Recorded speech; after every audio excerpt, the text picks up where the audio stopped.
bienvenue à Histoire de passer le temps. Ici Maude Savaria au micro. Qu'est-ce qui se passe, Valérie? On dirait que c'est l'Halloween. On a peut-être quelqu'un... Il y a des chansons qui n'avaient pas de jouer. OK. On a peut-être un petit fantôme à l'émission, mais... Non, ça va. Non, Dieu, qu'est-ce qui se passe? La régie est hantée. Ça va-tu, Valérie? On y arrive? Excusez. OK. Ça va être correct. Ouais, mais des fois, ça fait ça, hein. Voyons donc. OK, on va essayer de continuer ou pendant que tu règles. OK, on va présenter les gens autour de la table. Donc, on reçoit une nouvelle chroniqueuse, Sarah Laflamme Tremblay. Bonjour, Sarah. Salut. Tu es à la maîtrise à l'UQAM sous la direction de Lise Roy et tu travailles sur la représentation de la mythologie par les humanistes dans les entrées royales de 1518 à 1540. Oui. Mais aujourd'hui, tu nous parles du mouvement scout parce qu'en plus d'être historienne, tu es scout un jour. Scout toujours. C'était pas prévu du tout, hein? Non. Donc, on reçoit aussi Gabriel Thériault qui nous amène à la plage à Repentigny-les-Bains. Bonjour, Gabriel. Salut. Donc, ça devrait être correct à la régie. Ouais, stop shake. Tout va bien. OK. Aussi avec nous, il y a Oriane Davienne qui vient nous parler de la grande Simone Veil. Voilà, exactement. Aussi avec nous, Valérie Beaulieu-Paquette à la régie qui a réglé le problème. Ouais, ça va là. OK. Bon, là, pas besoin d'être bête avec nous autres, s'il te plaît. Bon, est-ce que tu as une anecdote chinoise cette semaine? Non, cette semaine, j'ai voulu me concentrer sur le mois de l'histoire des Noirs. Oh, yeah! Très bonne idée. Donc, ça tire à sa fin bientôt, dans quelques jours. Le Black History Month en anglais. Donc, j'ai eu envie de vous rafraîchir la mémoire concernant la présence de groupes de la diaspora africaine à Halifax, en Nouvelle-Écosse. Parce que c'était un site de transit pour plusieurs groupes de descendance africaine, tels que des esclaves du Canada récemment affranchis ou des esclaves loyalistes, les Black Loyalists, également des esclaves auto-affranchis qui ont fui les États-Unis par le chemin de fer clandestin, ce qu'on a appelé le Underground Railroad, ainsi que des marins caribéens de passage et leurs familles. Donc, parmi tous ces groupes-là, je tiens à m'attarder avec vous sur le cas des 500 marrons jamaïcains, les Jamaican Maroons. Je vais les appeler Maroons parce que marron, je trouve ça un peu plate à dire. Oui, on est d'accord avec donc, les Jamaican Maroons, hommes, femmes et enfants, qui sont arrivés par la mer à Halifax en 1796 à bord de 3 bateaux. Ces gens avaient été exilés de leur communauté de Trelawney Town, en Jamaïque, après avoir combattu les colons britanniques et les propriétaires d'esclaves dans ce qui s'était appelé la Deuxième Guerre des Marrons. Ils s'étaient entendus pour signer un traité de paix avec la rébellion, mais tu sais, les Britanniques, en tout respect de leur modus operandi impérial, ont simplement déporté le groupe de dissidents hors de l'île. C'est comme ça qu'on règle un problème. Les hommes ont été employés par le gouvernement de la Nouvelle-Écosse à divers travaux, comme la fortification de la citadelle d'Halifax. Le gouvernement aurait aussi organisé une compagnie militaire de Maroons pour mettre à contribution leur expérience de combat, puis les mettre de leur bord aussi à quelque part, hein. Et puis, il est intéressant de savoir aussi qu'en plus d'occuper des postes similaires aux Blancs, les Maroons ont toujours exigé d'être payés de même, donc à part égale. Plusieurs familles ont été placées sur des terres qui avaient été laissées vacantes par le départ des Black Loyalists en 1792. Rapidement, il y a une communauté qui se construit avec, maison, école et église. Mais après 2 hivers extrêmement pénibles, les leaders de la communauté ont décidé de prendre les choses en main. En guise de protestation face à, entre autres, leurs conditions de vie, ils ont retiré leurs enfants des écoles et refusent de se convertir au christianisme. Même si le gouvernement réagit en leur offrant des vêtements adaptés au climat et des provisions, les Maroons de Jamaïque étaient déterminés à quitter la Nouvelle-Écosse, ras-le-bol de l'hiver. Donc, on les comprend! On comprend, oui. La majorité voulait retourner en Jamaïque, mais le gouvernement britannique sur l'île leur refusait toute possibilité de retour. Donc, les Maroons se sont rassemblés pour signer une pétition en 1798 pour avoir les moyens de défendre leur droit à vivre dans un climat plus chaud, tout simplement. Donc, ils ont également... OK, ça veut vraiment rapport au climat, là. Ah oui, vraiment, tout à fait. OK, wow! Oui. En fait, dans la pétition, c'est vraiment écrit que les Maroons ne peuvent vivre là où les pineapples, les ananas? Les ananas ne poussent pas. Ah, OK. Ils ne peuvent pas vivre là où les ananas ne poussent pas. C'est un droit légitime. La pizza hawaïenne ou bien. Donc, ils ont également cherché le support aussi d'un représentant parlementaire à Londres pour faire valoir leur cause. Et puis, s'il y a une partie du groupe qui a décidé de rester, de faire leur vie en Nouvelle-Écosse à Boydville, entre autres, la plupart d'entre eux ont quitté pour Freetown, en Sierra Leone, en Afrique de l'Ouest, en 1800, après un passage de 4 ans en terre canadienne. Oh! Voilà! Bon, 4 ans, c'est assez. On retourne... L'hiver a duré 4 ans, ça les a énervés. C'est une très belle histoire, hein. C'est un pan oublié, hein, qu'on parle pas souvent. Je savais pas du tout. Les Noirs en Nouvelle-Écosse, c'est un sujet très passionnant. Oui, puis il y a encore une grande communauté noire là-bas qui est clairement influencée aussi par ces nombreux passages. Donc, voilà. Wow, super intéressant. Puis justement, une de mes annonces à la fin de l'émission, mais je vais la faire tout de suite, c'était de suivre la page Facebook du mois de l'histoire des Noirs pour voir les événements qu'il y a à Montréal jusqu'à la fin du mois. Et je pense qu'il y a des événements aussi en dehors du mois de l'histoire des Noirs qui sont très pertinents pour en connaître plus sur la communauté noire de Montréal, du Canada et leur histoire. Donc, super, merci Val. On va poursuivre tout de suite avec Sarah qui nous parle de Robert Baden-Powell, le fondateur du scoutisme. Es-tu prête, Sarah? Oui. Donc, en fait, si je vous nomme plusieurs personnes qu'on connaît, comme la duchesse de Cambridge, Pierre de Coubertin, Paul McCartney, David Bowie, Neil Armstrong, Michelle Obama, les Clinton, il y a aussi Céline Dion, Jean-René Dufort, Guillaume Lémétivierge, Marine Orsini et bien d'autres. Qu'est-ce qu'ils ont en commun? Moi, je pense que c'est le scoutisme. J'écoute, hein? Un point pour Gabriel! Donc oui, ils ont tous fait partie du scoutisme à un moment donné dans leur vie. Puis aujourd'hui, ce mouvement, c'est un mouvement d'éducation, non de loisirs. Les adultes qui s'occupent des jeunes animent pas comme dans des camps de jour. En fait, ils éduquent au civisme et à la citoyenneté. Ça se manifeste surtout dans les 5 buts du scoutisme, qui est la santé, la débrouillardise, le service du prochain, la spiritualité et aussi la formation du caractère, que ce soit en ville ou en forêt. Parce que les scouts, c'est la forêt. c'est un mouvement, en fait, qui développe l'amitié, un esprit de coopération, un bon leadership, puis un estime en soi. Donc, le scoutisme développe un sens civil et humain en chaque personne et veut aider chacun à se développer. Donc, c'est pas seulement un mouvement qui apprend à faire des nœuds et des cotes, hein.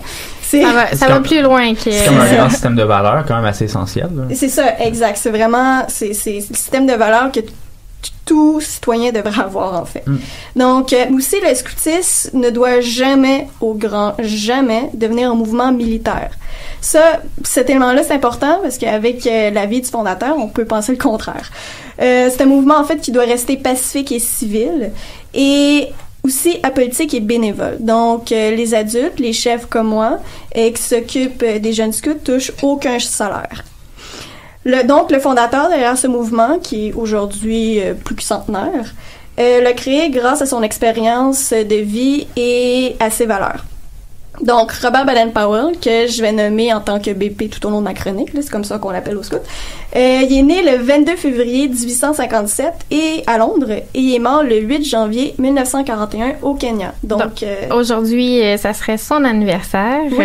Il serait un petit peu trop vieux, mais c'est pour ça qu'on en parle aujourd'hui. C'est ça, ouais, exact. Donc, enfant, il a jamais été un bon élève. En fait, il préférait observer les animaux dans la nature, jouer des pièces de théâtre ou même imiter ses enseignants. Mais en même temps, à l'issue de ses professeurs, il se glissait dans la forêt qui était proche de son école pour chasser des lapins et les faire cuire sur un feu, tout en prenant soin que la fumée excusez-moi, là, je perds mes mots. Tout en prenant soin que la fumée ne trahisse pas sa cachette. Parce qu'imaginez, si les instructeurs le trouvent, ben, il allait se faire taper sur les doigts. Hein? Et littéralement, sûrement. Hein? Oui, sans doute à cette époque-là. Donc, mais en même temps, il était avide d'aventure et pendant les vacances avec ses frères, il faisait des expéditions, certaines nautiques, comme remonter la Tamise. Rien de moins. Hein? C'est ça, rien de moins. Et c'est tout ça qui a aidé ses méthodes dans sa carrière militaire. En parlant de sa carrière militaire, lorsqu'il est rentré dans l'armée, il a passé ses examens remarquablement bien. Il était premier dans l'infanterie, deuxième dans la cavalerie. Il a été aussi promu sous-lieutenant et est devenu spécialiste de reconnaissance et de topographie. Donc, relevé topographique, ce qu'on peut aussi retrouver dans le scoutisme, mais aussi spécialiste de rapport. Il va être un soldat émérite et il va devenir un excellent instructeur plus tard. Donc, lorsqu'il commence sa carrière militaire en tant qu'éclaireur en Inde en 1876, avec son régiment, il s'est rendu compte très vite que ce sont les difficultés que nous rencontrions qui font ressurgir qu'est-ce qui est de meilleur dans chacun de nous. Et il s'est aussi rendu compte que l'importance des éclaireurs ou des scouts en anglais était essentielle dans les opérations militaires. Et là, pour ceux qui n'ont pas compris, scoutisme. C'est ça, scout. Bien noté. Ouais. Non, mais tu sais, des fois, faut préciser, on comprend pas, là. La traduction, Gabrielle. Donc, tout de même, quand il va devenir instructeur ou lorsqu'il va avoir la responsabilité d'un groupe, d'une unité, d'une troupe, d'une garnison, bref, on dit que ses méthodes étaient peu orthodoxes. Par exemple, à 26 ans, il est devenu capitaine. Donc, il va commander des hommes qu'il va regrouper en patrouille et il va leur apprendre à suivre des pistes en étant cachés, mais aussi à faire des croquis et il va leur donner une devise, « Sois prêt », qu'on peut retrouver encore dans le scoutisme. En 1999, il est déjà major. Et pour sa mission en Yougoslavie, pour relever les fortifications de la capitale à ce moment-là, mais il va se déguiser tout bonnement, en chasseur de papillons, et va dessiner des insectes. C'est un peu bizarre pour un militaire qui se déguise en chasseur de papillons. Mais quand tu dis chasseur de papillons, il est déguisé en papillon, c'est ça? Non, chasseur. Ah, ok, parce que je me l'imagine avec des ailes pis tout. Ouais, mais non. Mais non, avec le chapeau puis le filet. Ouais, exact. Avec la boîte aussi. Puis, en fait, ça peut paraître vraiment anodin, mais c'est un excellent stratagème. Parce que sur les ailes des papillons, on va retrouver des lignes qui correspondent au tracé des fortifications. Et les points sur les ailes, c'est des positions de canon. Ah, donc il cachait ses trouvailles dans son dessin de papillon. Exact. Puis, en 1997, il est colonel en Inde et il va décider d'introduire deux nouveaux principes, qui est la décentralisation de la responsabilité et la discipline intérieure. On peut le retrouver dans le scoutisme, par exemple, chez les Louvettes et les Louveteaux, qui sont divisés en équipes qu'on appelle sizaines, donc 6 personnes dans une équipe. Et un Louveteau sera le cisonnier, donc le chef de l'équipe, et un second. Par la suite, c'est la même chose pour les guides éclaireurs, donc les adolescents, qui vont être divisés en patrouilles, qui vont être dirigés par un chef de patrouille et un second de patrouille. Les chefs d'unité, donc les adultes, vont laisser la responsabilité à ces jeunes chefs parce qu'ils leur font confiance et en même temps, ils les encadrent, bien sûr. Mais c'est ces jeunes chefs qui vont diriger leur patrouille. Au scout. En 1899, il a été transféré en Afrique du Sud pour préparer son armée à une attaque de Boers. Donc là, ici, c'est le moment de la guerre des Boers. Pour faire un rapide survol, ça commence en 1899 et ça se termine en 1902. C'est un conflit qui oppose les Britanniques et les colons, généralement néerlandais, d'Afrique du Sud, qu'on surnomme Boers au 19e siècle. Et ces colons étaient dans deux républiques, la République d'Orange et la République de Transvaal. Mais les Britanniques, eux, voulaient mettre la main sur les riches ressources qui étaient là. Alors, bien sûr, il y a eu des conflits. C'est ça, surtout à cette époque-là. Mafeking, c'était une ville importante en tant que centre commercial. Elle a été assiégée jusqu'en 1900 à peu près. C'est le 31 mai 1902 que les Boers ont capitulé. Ils ont signé un traité qui stipule que les Britanniques avaient la souveraineté sur toute l'Afrique du Sud. Mais qu'est-ce que BP vient faire là-dedans? En fait, les Britanniques devaient bien sûr conserver la ville de Mafeking pour garder un prestige aux yeux des Autochtones. Donc, BP était alors lieutenant général, donc chef de garnison. Et il y avait un grand rôle. C'était lui qui avait la mission de protéger la ville contre les ennemis Boers. Alors, lui, il estimait la meilleure stratégie, c'était la défense.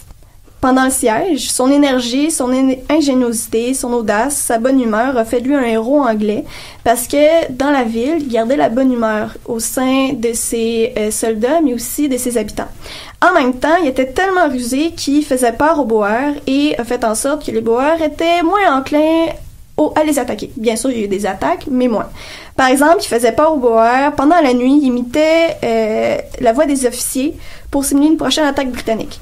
Mais en même temps, il a fait des fausses mines terrestres autour de la ville à la vue des Boers, où il a construit d'une manière improvisée des canons et des projecteurs qui déplaçaient dans toute la ville pour faire semblant qu'il y avait beaucoup plus de canons qu'il y en avait en réalité. Donc, il usait de plein de subterfuges. Voilà. Puis, donc, à la fin, lorsque les secours britanniques sont arrivés dans la ville, BP a résisté 217 jours contre les troupes ennemies qui étaient beaucoup plus nombreuses que sa garnison. En même temps, durant la guerre, il a recruté des jeunes de la ville de 12 à 15 ans qui étaient des éclaireurs non militaires, qu'on pouvait surnommer cadets, pour transmettre des messages, espionner les ennemis pour avoir des renseignements utiles. Et c'est là qu'il s'est rendu compte que les jeunes étaient capables de faire de grands projets pourvu qu'on leur fasse confiance. Revenu en Angleterre, devenu héros, il a décidé d'utiliser son expérience au profit des jeunes et voulait, et je cite, transformer ce qui était un art d'apprendre aux hommes à faire la guerre en un art d'apprendre aux garçons à faire la paix.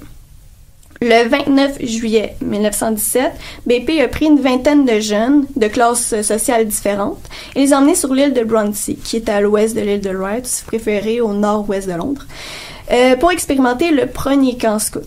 Ces jeunes étaient divisés en 4 patrouilles et durant le camp, BP a mis en pratique tout ce qu'il savait sur la survie en forêt et sur l'armée en faisant des jeux et des exercices.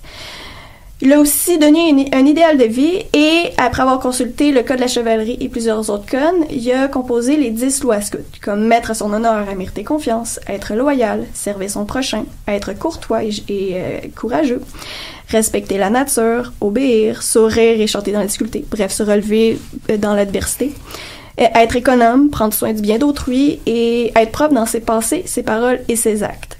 Après la réussite du camp, parce que c'était un grand succès, le fondateur a publié en 1908 Scouting for Boys, qui a eu aussi un grand succès, tellement qu'il y a quelques troupes qui ont été fondées à ce moment-là et les filles ont voulu en faire partie.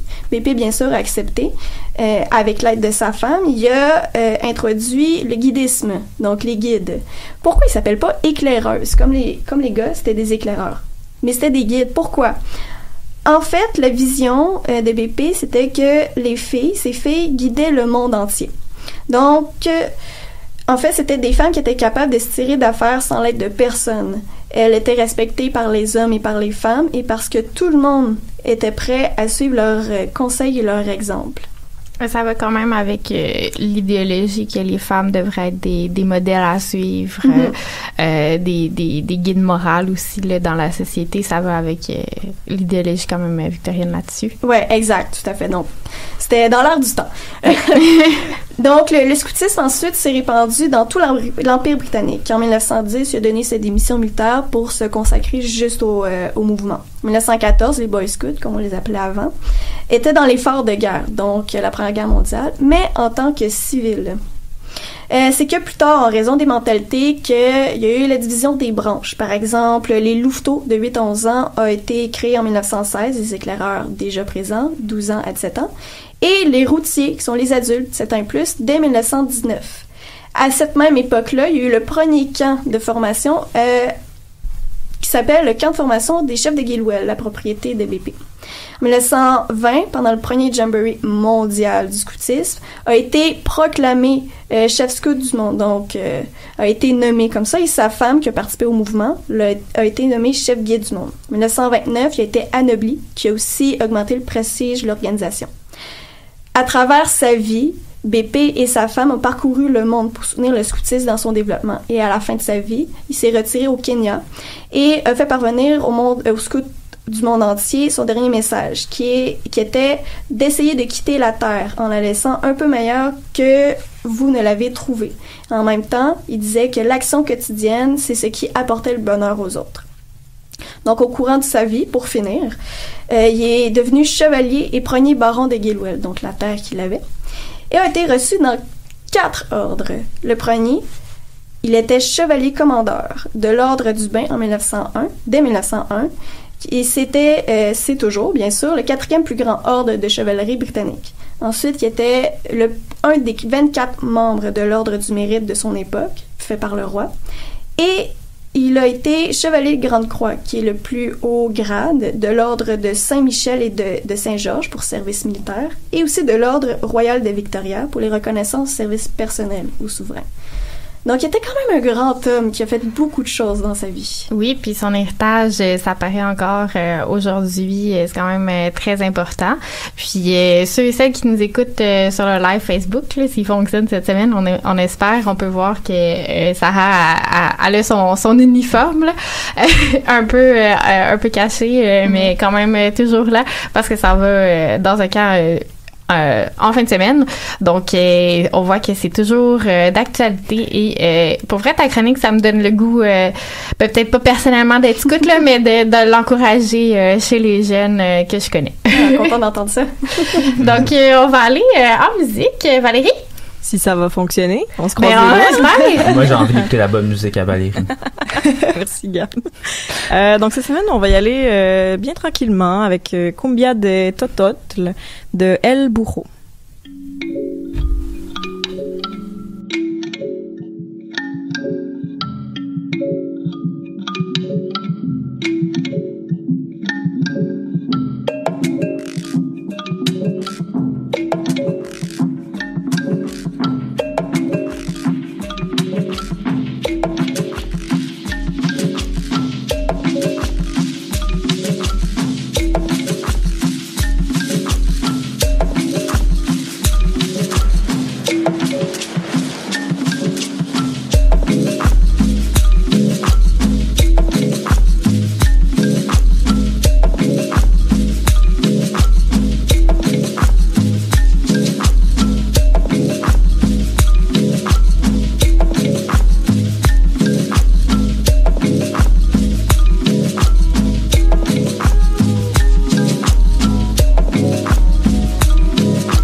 retour à histoire de passer le temps avec la petite musique tranquille. On fait beau vendredi. Nous allons poursuivre tout de suite avec Gabriel qui nous transporte dans la belle contrée qu'il a vu grandir. Rebonjour. Oui, rebonjour Maude. Je suis très content d'être de retour pour une chronique. En fait, c'est ma première pour cette session. Vous m'avez entendu, à la régie, mon excellente musique également. Mais là, je vais avec les choses sérieuses. Évidemment, je m'adonne à mon péché mignon qui est l'histoire locale et plus particulièrement celle de Repentigny.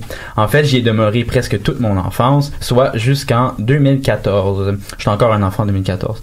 Donc, je vous raconte un petit brin d'histoire personnelle. Donc, par les journées d'été, lors des vacances scolaires, mes copains et moi faisions du vélo. On jouait dans les parcs et on se baladait sur les terres agricoles. à Repentigny. Donc des activités très banales qui m'ont toujours fait songer que c'est mieux ailleurs, il n'y a rien qui se passe intéressant à Repentigny et qu'on avait donc assez hâte d'avoir une voiture pour aller à Montréal. Il y avait aussi le paysage fluvial qui était peu accessible en raison des kilomètres de bungalows et de maisons unifamiliales et ça m'a toujours dérangé. Donc pourquoi ne pas avoir accès au fleuve Saint-Laurent qu'on est si près et que toute la ville est riveraine et elle a été toute son histoire. Ce n'est pas pour rien en fait aujourd'hui je m'intéresse à l'histoire de ce grand fleuve. Donc, mes recherches que j'ai effectuées en dehors de mon mémoire m'ont amené à m'interroger sur le passé de Repentigny. Et pour cause, je partage des photos anciennes sur l'histoire de cette ville sur Facebook et beaucoup de citoyens et de citoyennes plus âgés m'ont signifié que dans leur jeunesse, les activités étaient diverses et ils et elles en profitaient pour sortir de Montréal afin d'aller à la campagne repentinoise. Donc le contraire de ce que je voulais, moi et mes amis, à une époque pas si lointaine. Donc, si on recule dans le temps, des années 1930 aux années 1970, la petite paroisse Notre-Dame-des-Champs avait été baptisée Repentigny-les-Bains par la communauté de villégiateurs.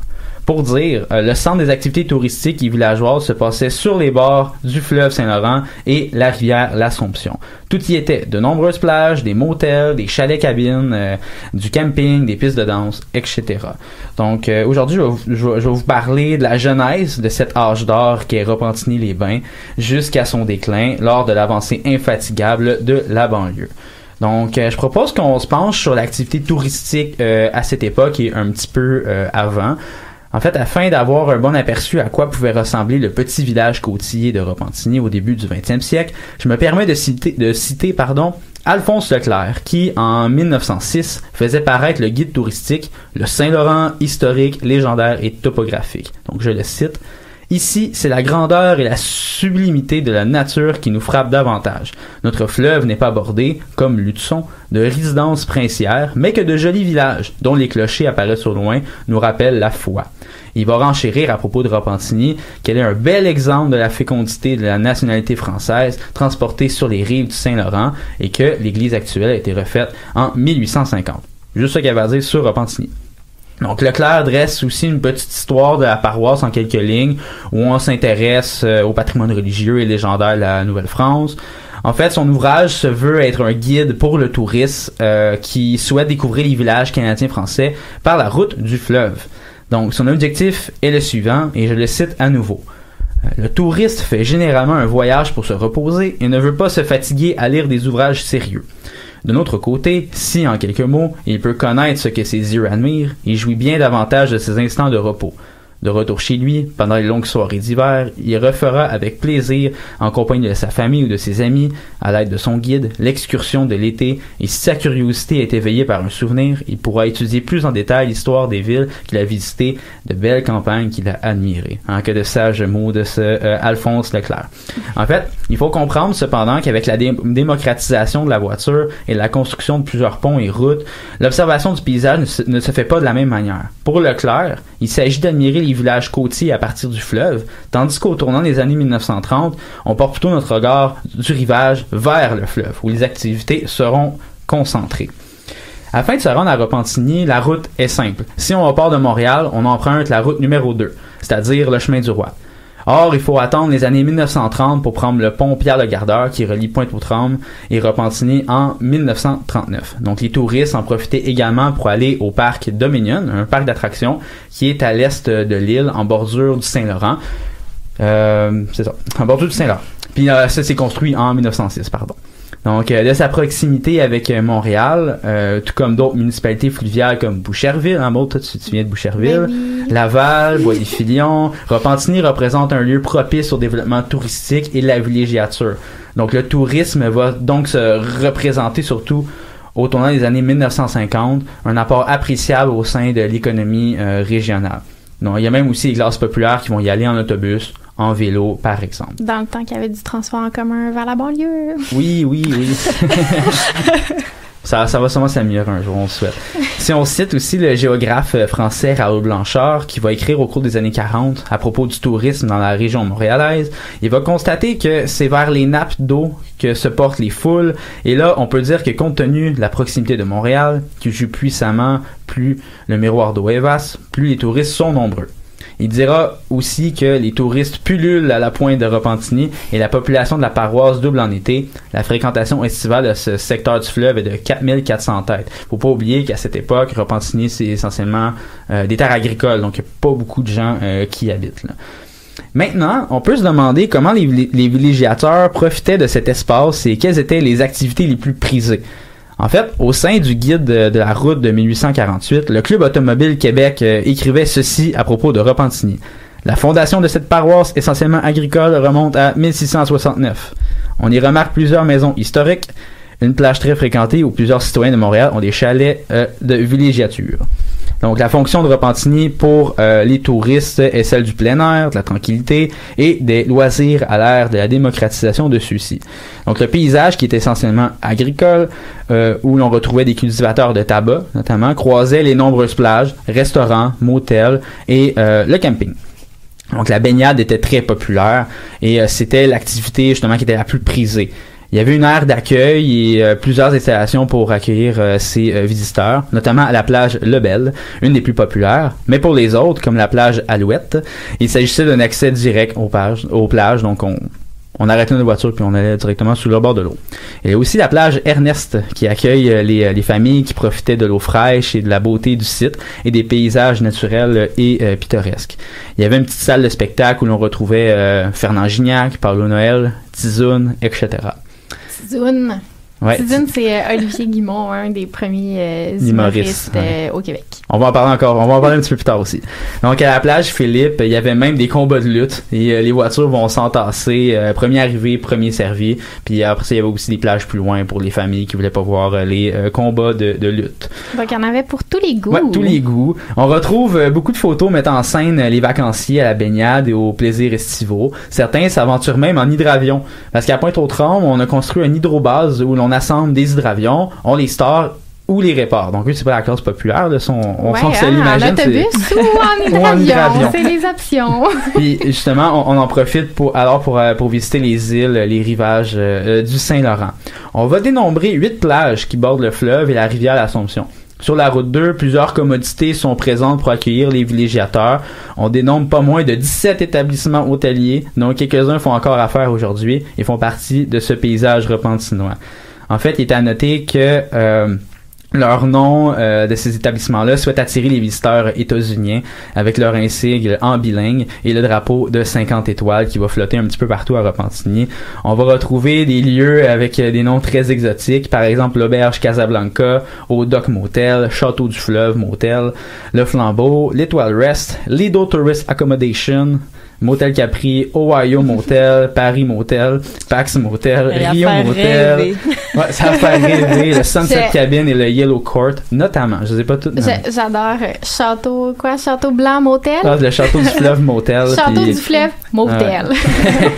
Puis, en fait, cet achalandage-là ne sort pas de n'importe où. En fait, il y a plusieurs cartes postales qui vont être émises au cours de ces années afin de représenter l'attrait de la péninsule repentinoise, mais également toutes les communautés villageoises alentour de Montréal, donc dans la région. C'était assez populaire, les cartes postales à cette époque-là. Oui, c'est ça, il y en avait vraiment beaucoup, puis on présente justement les paysages. Par exemple, on peut voir dans ma publicité que j'ai faite à propos de cette chronique, la plage Lebel, avec l'hydravion justement en question, mais on retrouve aussi des captations de devantures des motels et aussi une mise en scène du patrimoine historique. Par exemple, il y a le photographe Ludger Charpentier de l'Épiphanie va immortaliser le moulin grenier à Repentigny qui est comme une espèce d'emblème là, puis qui date de l'époque de la Nouvelle-France sur le bord du fleuve. Donc sur cette carte postale, on voit un paysage pittoresque de la route numéro 2, le moulin et le fleuve qui va à perte de vue. On montre également des scènes de la vie quotidienne des locaux, notamment la traverse en radeau de la rivière l'Assomption. Est-ce que le moulin, il est encore là? Oui, il est encore là, on peut le voir, justement.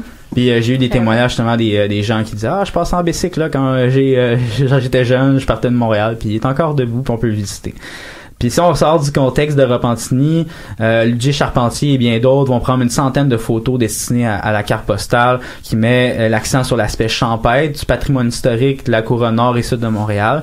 Puis ces photographies vont représenter des communautés qui sont un peu figées dans le temps, au cœur de petits villages un peu idéalisés, là.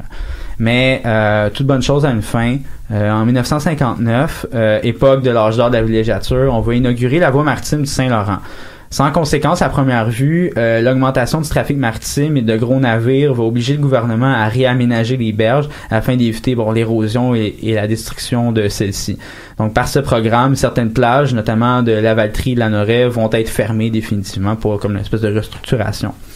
Il y a aussi la qualité de l'eau qui va changer drastiquement au cours des années 70. Et le gouvernement va mener une enquête et le ministère de la Culture va prendre en photographie les berges de Repentigny. Il va y avoir beaucoup de déchets apparents et les encombrants vont commencer à limiter la baignade sur la rive du Saint-Laurent. Mais bien plus, les établissements culturels vont prendre également un coup lorsqu'en 1967, un incendie va frapper le Centre d'art de Repentigny qui avait ouvert ses portes seulement qu'en 1964. Puis le centre qui était situé en bordure du fleuve ne sera malheureusement jamais reconstruit. Aussi, les établissements hôteliers vont commencer à fermer graduellement leurs portes en raison de la construction d'autoroute 40. En fait, par cette autoroute, les villégiateurs commenceront à aller plus loin, par exemple en Mauricie, dans le nord de la Naudière et aussi avec l'autoroute 15 dans les Laurentides. Les gens vont préférer les petits lacs plutôt que le fleuve. Oui, c'est ça. Puis bon, en fait, avec les conditions environnementales, comme je disais, pollution, etc. Puis il va y avoir aussi d'autres facteurs. Donc, les gens vont aller pratiquer la chasse, la pêche et le camping forestier un peu plus tard. Puis même avec la construction de cette autoroute, l'autoroute 40, ça va amener la population Repentigny à croître considérablement. On se rappelle au début de la chronique, je disais qu'il y avait 4000 personnes en été. Ben dans les années 80, il y avait environ 50 000 personnes. Puis aujourd'hui, il y a presque 100 000 personnes à Repentigny. Donc on salue les gens qui sont sur la 40 dans le trafic. Et oui. Donc les champs agricoles seront rapidement remplacés par des maisons unifamiliales, des centres commerciaux et des unités de logement. Récemment, la MRC de l'Assomption a réalisé des petits documentaires sur cette période de l'histoire de Repentigny. Je vous invite à les écouter. Parmi les intervenants, plusieurs résidents gardent en mémoire de nombreux souvenirs positifs et même nostalgiques de cette époque. En fait, je vais vous laisser en conclusion le témoignage de Roger Baudouin, qui est un ancien bûcheron. Je vais le citer. En 1941, il y avait la plage Philippe qui appelait. Et je me souviens comme si c'était hier d'avoir été danser des 7 carrés. La soirée était animée par Jeanne d'Arc Charlebois, qui était la femme d'Olivier Guimond. Elle avait 18 ans.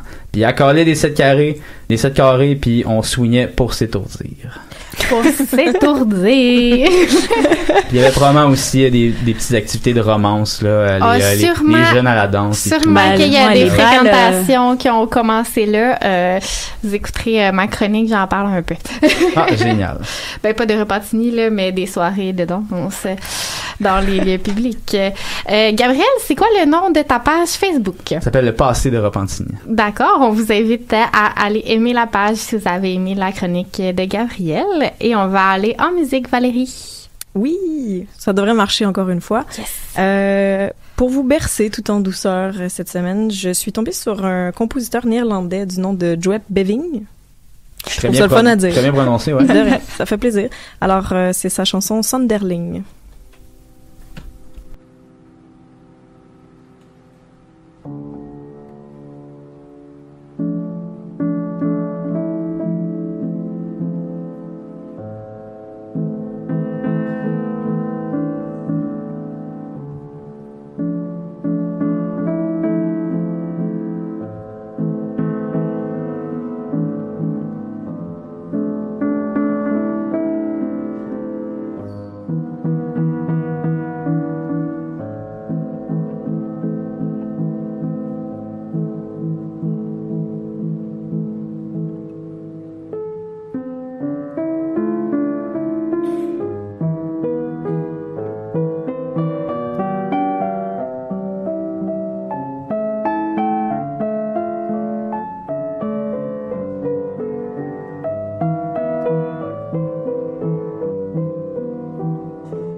De retour à Histoire de passer le temps avec cette petite musique qui me donne envie de parler pas fort.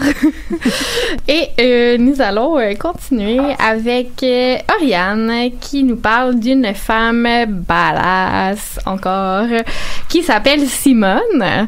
Mais là, on ne parle pas de Simone de Beauvoir. Non, on ne parle pas de Simone Veil, la philosophe qui est morte en 1936, mais bien de Simone Veil, la femme politique. La femme politique. Hein? Ouais. Faut pas les mélanger, les Simone. Ouais, c'est ça. Ouais, Simone, c'est un bon prénom, ça donne une bonne destinée. Ouais, aujourd'hui, donc, on va parler Simone Veil, tout simplement parce que ça m'a donné le goût de parler d'elle, parce que ces derniers temps, en France, je sais pas si vous avez vu un peu, les mouvements des Gilets jaunes, etc., puis en marge des manifestations, il y a eu un peu des actes antisémites. Enfin, il y a eu des actes antisémites, en fait, et notamment des tags sur des portraits de Simone Veil qui ont été faits. Et donc, je me suis dit, tiens, si on parlait de Simone Veil, ce serait une bonne idée pour rappeler qui c'est et pourquoi, en fait, ces tags-là, c'est vraiment quelque chose d'assez choquant, en fait, parce que elle représente quelque chose de sa vie, de ses combats, etc. Et que donc, c'est ça que je vais présenter aujourd'hui. Et accessoirement, elle est juive. Oui, aussi. Oui, c'est pour ça que sinon, ça n'a pas de sens. Oui. Mais c'est ça. Et donc, Simone Veil, on va commencer par la fin, en fait, parce que Simone Veil, il faut savoir que c'est la 5e femme à faire son entrée au Panthéon en 2018. Donc, il y a quand même 78 personnes au Panthéon et il y a seulement 5 femmes. Faut quand même le savoir. Et donc, elle est entrée le 1er juillet 2018. Il faut savoir qu'elle était décédée donc un an auparavant, donc en 2017, à l'âge de 90 ans. Et en fait, le jour même de son décès, des pétitions citoyennes ont vu le jour demandant qu'elle soit inhumée au Panthéon. Donc c'était très très rapide en fait, et il y a eu beaucoup de gens qui ont demandé que Simone Veil entre au Panthéon. Alors au départ en fait, la famille de Simone Veil, donc ses enfants et ses petits-enfants, ils étaient plutôt réticents parce qu'ils voulaient respecter en fait les demandes de Simone Veil d'être enterrée avec aux côtés de son mari en fait Antoine qui était décédé en 2013. Et d'ailleurs, c'est là qu'elle a été d'abord enterrée, donc dans le cimetière Montparnasse, auprès de son conjoint. Et cependant, en fait, il y a des médias puis des politiques qui ont rappelé à la famille que, en fait, il est possible de faire entrer le couple au Panthéon pour respecter les choix testamentaires, comme ça avait été déjà fait pour la première femme qui est entrée au Panthéon, qui est Sophie Berthelot, qui est entrée en même temps que son mari Marcellin Berthelot, le scientifique. Et donc, en fait, c'est ça qui a été choisi. Et donc, en 2018, c'est donc le couple Veil qui entre au Panthéon. Et toute l'année 2018, ça a été beaucoup d'hommages lui ont été rendus. Pour ceux qui ont vu la pub, donc il y a une pièce de 2 € avec le portrait de Simone Veil. Et puis il y a aussi donc des collectifs qui ont fait, qui ont fait des affiches, par exemple le collectif donc Merci Simone. Ceux qui ont vu la pub, c'est ça. Et en fait, il y a eu beaucoup d'hommages parce que c'était une icône. En fait, c'était vraiment un symbole, donc à la fois de la lutte contre l'antisémitisme, mais aussi de la construction européenne ou encore des luttes pour les droits des femmes et pour la parité. Et donc, on va un peu revenir sur sa vie pour montrer donc pourquoi elle est devenue cette icône-là, pourquoi elle est devenue ce symbole et pourquoi elle est toujours autant appréciée. Puis elle est aussi encore aujourd'hui, on revoit son visage en fait dans des pancartes, dans des manifestations contre l'antisémitisme. Donc Simone Veil, elle est née à Nice en 1927 et elle s'appelait donc Simone Jacob de son nom de jeune fille dans une famille juive laïque. Donc c'est ce qu'elle écrit notamment dans une autobiographie. Donc elle écrit que ils étaient dans sa famille, ils étaient peu pratiquants, mais ils se reconnaissaient vraiment comme juifs. Donc elle est la dernière d'une famille de 4 enfants. Et en fait, à partir de 1940, il y a son père qui craint un peu quand même pour sa famille, même si Nice est encore en zone libre. Hein, donc 1940, c'est la moitié de la France qui est occupée par l'Allemagne. Et donc même si Nice est en zone libre, son père commence à avoir peur. Et donc, en fait, Simone va être accueillie chez une de ses enseignantes pour continuer sa scolarité. Et en 1944, elle est la seule de son département à passer le baccalauréat. Et le lendemain même de cet examen, elle est arrêtée en pleine rue et elle va être déportée peu après avec sa mère et sa sœur. Enfin, une de ses sœurs, qui se nomme Madeleine. Donc, elle avait tout juste 16 ans. Toutes 3 sont emmenées à Auschwitz, alors qu'en fait son père et son frère, eux, vont être emmenés plus loin à l'est, dans un camp en Lituanie, et eux, par contre, elle ne les reverra jamais. À la libération des camps, donc elle est orpheline, sa mère étant morte du typhus dans le camp, et en fait elle rentre seulement avec donc sa sœur Madeleine qui l'avait accompagnée dans le camp de Auschwitz. Et en fait, en rentrant en France, elle va découvrir que sa deuxième sœur Denise, elle aussi est passée par des camps, mais un autre camp, et qu'elle aussi elle est revenue des camps. Donc c'est quand même une enfance difficile, on va se le dire. Donc elle sort à 18 ans, elle sort des camps, elle rentre en France et elle apprend qu'elle a été reçue au baccalauréat et qu'elle entre en fait à l'Institut d'études politiques de Paris en licence de droit. La même année, elle rencontre Antoine Weil, qu'elle épouse donc en 1946. Et elle est alors âgée de 19 ans. Et elle va donc graduer de droit et elle décide de passer le concours de magistrature en 1956. Et après avoir réussi donc son concours, elle devient directrice de l'administration pénitentiaire. Mais c'est surtout l'élection de Valéry Giscard d'Estaing en 1974 qui va changer la suite des événements. Donc 74, en fait, c'est des élections anticipées suite à la mort du président précédent qui était en fonction, donc Pompidou. Elle est alors nommée ministre de la Santé dans le gouvernement Jacques Chirac. Et elle est surtout en charge de présenter au Parlement la loi de dépénalisation de l'interruption volontaire de grossesse ou IVG. Un gros dossier actuellement, là, assez pas polémique. Mal, ouais. Hein? Pas mal. C'est pour ça qu'on va un peu approfondir sur ce point, parce que c'est vraiment le grand combat de Simone Veil. Et donc, en 1974, elle présente la loi devant une assemblée composée de 106 députés, dont seulement 7 femmes. Et donc, elle fait ce discours que Valérie va nous mettre, si elle veut bien. Avec plaisir. Je le dis avec toute ma conviction, l'avortement doit rester l'exception, l'ultime recours pour des situations sans issue. Mais comment le tolérer sans qu'il perde ce caractère d'exception, sans que la société paraisse l'encourager? Je voudrais tout d'abord vous faire partager une conviction de femme. Je m'excuse de le faire devant cette assemblée presque exclusivement composée d'hommes. Aucune femme ne recourt de gaieté de cœur à l'avortement. Il suffit d'écouter les femmes. C'est toujours un drame.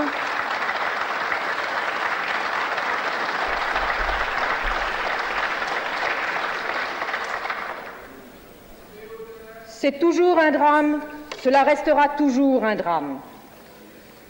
C'est pourquoi, si le projet qui vous est présenté tient compte de la situation de fait existante, s'il admet la possibilité d'une interruption de grossesse, c'est pour la contrôler et autant que possible en dissuader la femme. Nous pensons ainsi répondre aux désirs, conscients ou inconscients, de toutes les femmes qui se trouvent dans cette situation d'angoisse, si bien décrite et analysée par certaines des personnalités de votre commission spéciale a entendu au cours de l'automne 1973.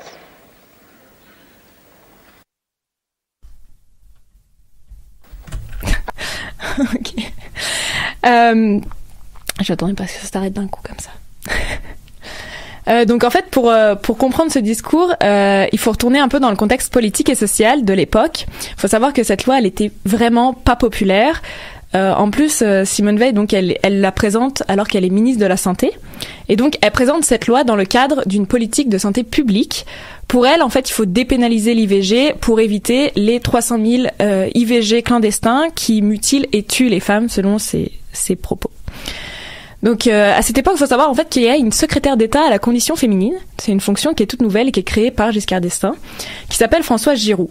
Et Françoise Giroud, elle est bien plus féministe que ça. En tout cas, elle a des propos plus féministes que ceux de Simone Veil. Et puis, elle défend la loi, pour dire que finalement, c'est le droit des femmes à disposer librement de leur corps, donc que c'est normal. Mais elle est vite évincée des débats parce que le cabinet qui présente la loi, donc le cabinet autour de Simone Veil, trouve que ses propos en fait sont contre-productifs et que c'est pas avec ces arguments-là qu'on va faire passer la loi en fait. Donc c'est pour ça que Simone Veil va vraiment appuyer sur l'idée que c'est vraiment un problème de santé publique et qu'il faut le résoudre et que il faut faire passer cette loi pour ça. C'est quand même vrai, puis un des arguments pour l'avortement aussi, c'est que l'IVG, c'est un acte médical comme un autre. Bon, après, on peut combiner plusieurs sortes d'arguments, mais dans le fond, c'était les arguments qui passaient le mieux, c'était de parler de ces femmes-là de santé, qui mourraient à cause des interventions clandestines. Ouais, c'est tout à fait ça. Donc c'est un combat qui est difficile et surtout Simone Veil elle va le mener vraiment seule. Elle a peu de soutien. Donc le Premier ministre Jacques Chirac il va pas la soutenir publiquement, seulement à la fin. Le président lui il va pas mal se taire sur tout le long des débats sur la question. Elle n'a pas le soutien de sa propre majorité, donc notamment pour des questions religieuses, l'Église catholique étant contre l'IVG. Et finalement, elle trouve seulement des soutiens dans la gauche, notamment les communistes. C'est pas les appuis que tu veux, en fait, là. Bah, surtout que c'est pas sa famille politique, donc c'est ça aussi. Ça. Ouais, c'est ça. Donc bon, elle est contente d'avoir des soutiens quand même, mais bon. Ce combat, faut savoir qu'il lui vaut des injures et des menaces tous les jours, et notamment d'ailleurs des injures antisémites, entre autres. Mais voilà, on sait pas trop le rapport, mais ça va arriver. Mais masculiniste aussi, j'imagine. Ah bah aussi, ouais, bien sûr. Ça va souvent ensemble, des fois. Ouais. Il y a tout ça. Donc, elle va en fait d'abord essayer de convaincre l'Église, et l'Église va choisir finalement de ne pas s'exprimer plus publiquement sur cette question pendant les débats à l'Assemblée. Donc, ils vont pas se soutenir, mais ils vont pas aller à l'encontre de la loi. Donc, c'est quand même une petite victoire. C'est quand même une grosse victoire, je dirais, là, quand on pense au Québec, ce qui s'est passé au Canada, aux États-Unis, ce qui se passe aussi. J'en ai parlé un peu dans une autre chronique en juin l'année dernière, je crois. Vous irez l'écouter si ça vous intéresse. Ben, c'est ça, c'est déjà pas mal. Et puis surtout, en fait, pour faire passer la loi, elle va faire passer 2 amendements, donc elle va changer 2 choses dans la loi, qui sont tout d'abord l'ajout de ce qu'on appelle la clause de conscience des médecins.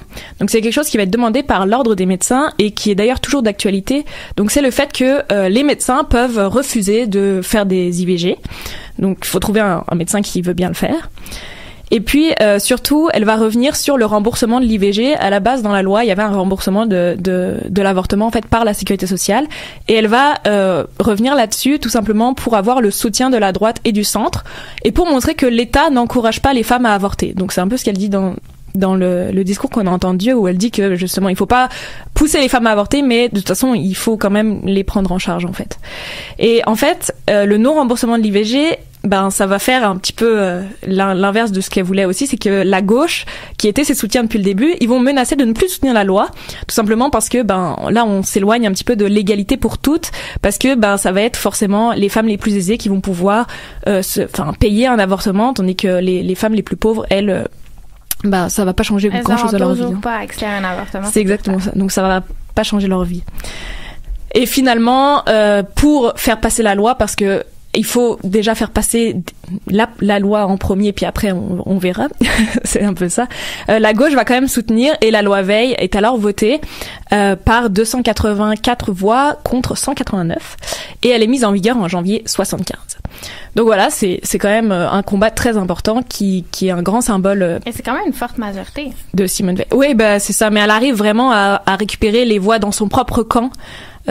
Après, elle va avoir aussi le soutien finalement de Jacques Chirac à la fin, qui va pousser aussi le camp à voter cette loi. C'est quand même lui qui avait donné le mandat, hein. Ouais, c'est ça. Il lui donne ça à faire, puis il la laisse. Mais Simone Veil, c'est pas juste ce combat-là, même si c'est un grand combat quand même, puis c'est quelque chose d'assez important. C'est aussi un symbole de la construction européenne et de l'amitié franco-allemande. En fait, elle a vécu déjà dans différentes villes allemandes avec son mari, parce que son mari, donc, il fait partie de la haute administration française, puis il a été muté dans plusieurs villes allemandes. Donc, elle va vivre en Allemagne pendant longtemps, quand même. Et surtout, en 79, Giscard d'Estaing, qui est président, lui demande de mener une liste pour les premières élections du Parlement européen au suffrage universel. Et elle y est élue, et elle est même élue par les députés européens présidente du Parlement. Donc, c'est la première présidente du Parlement européen. Donc, c'est quand même quelque chose, hein, même si le Parlement n'a pas les mêmes pouvoirs qu'aujourd'hui, hein. À l'époque, il n'y a pas beaucoup de pouvoir, mais c'est quand même un grand symbole. En France, elle va soutenir aussi Yvette Roudy, la première ministre des droits des femmes, qui n'est pas non plus de son bord politique, mais elle la soutient. Yvette Roudy, c'est celle qui va d'ailleurs faire passer la loi de remboursement de l'IVG en 1982. Et puis donc Simone Veil la soutient dans la création d'une commission des droits des femmes et dans une commission sur la parité. Donc elle a fait beaucoup de choses pour les droits des femmes. Et puis, un petit peu en vrac, parce qu'elle a fait vraiment beaucoup de choses dans sa vie. En 1998, elle est nommée membre du Conseil constitutionnel. Donc, c'est un conseil qui évalue les lois pour vérifier qu'ils sont en accord avec la Constitution française. En 2008, elle devient immortelle, c'est-à-dire qu'elle est élue au 13e fauteuil de l'Académie française, et elle est la 5e femme à rentrer à l'Académie française. Quand même. Ouais, c'est pas mal aussi. En 2009, alors qu'elle a 82 ans, elle est élue comme la personnalité préférée des Français. Donc c'est pour montrer que même à 82 ans, elle avait vraiment un aura envers, enfin la population l'aimait vraiment là pour tout ce qu'elle avait fait. Elle était populaire en plus d'être absolument compétente et de faire des grandes choses. C'est ça. Qui est pas toujours une équation oui. donnée. C'est ça. Et puis finalement, en 2013, après le décès de son mari et la mort de sa sœur Denise dans un accident de voiture, elle décide de quitter la vie politique et elle s'éteint donc le 30 juin 2017. Et donc, pour conclure, toute cette vie quand même, si ça intéresse des gens, la vie de Simone Veil, il faut savoir qu'elle a publié en 2007 une autobiographie qui est intitulée Une vie, et dont il me semble les 4 premiers chapitres sont même disponibles séparés sous le titre Une enfance sous la Shoah. Donc ils ont séparé les deux si vous voulez lire ça, c'est cool. Enfin c'est cool, c'est intéressant. Et pour ceux qui préfèrent l'audiovisuel, si vous voulez, il y a un téléfilm qui date de 2014 et qui raconte le combat de 1975, donc sur la loi de dépénalisation de l'IVG, qui s'appelle La Loi, et avec l'actrice notamment Emmanuelle DeVos, pour ceux qui la connaissent. Je sais pas si vous connaissez Emmanuelle DeVos, mais voilà. On va aller voir ça. Oui, on pourrait peut-être mettre des liens sur notre page Facebook en fin de semaine sur ces suggestions-là. Est-ce que tu en avais une autre ou... Non, c'est ça, c'est tout. Parfait, en parfait. Rafale. En rafale. C'était beaucoup de choses. En rafale. Avant de terminer, j'ai une petite annonce. Une de nos chroniqueuses, Isabelle Dufour, va faire une conférence le 5 mars prochain à Laval sur les magiciennes et la médecine dans la Grèce antique. Donc, elle nous en a déjà un peu parlé ici à la radio, mais c'est son sujet de mémoire. Donc, si ça vous intéresse, on va mettre les informations sur notre page Facebook aussi. Donc, merci d'avoir été avec nous aujourd'hui. Suivez-nous sur Facebook, sur Twitter. Partagez notre émission. On salue aussi tous les scouts qui nous ont vraiment beaucoup partagé aujourd'hui. On espère que vous avez écouté la chronique de Sarah. Et écoutez-nous, vous pouvez nous écouter sur le live Facebook, le site de choc.ca ou en balado. Si ça vous a intéressé l'émission aujourd'hui, ben écoutez-en d'autres. Bonne soirée!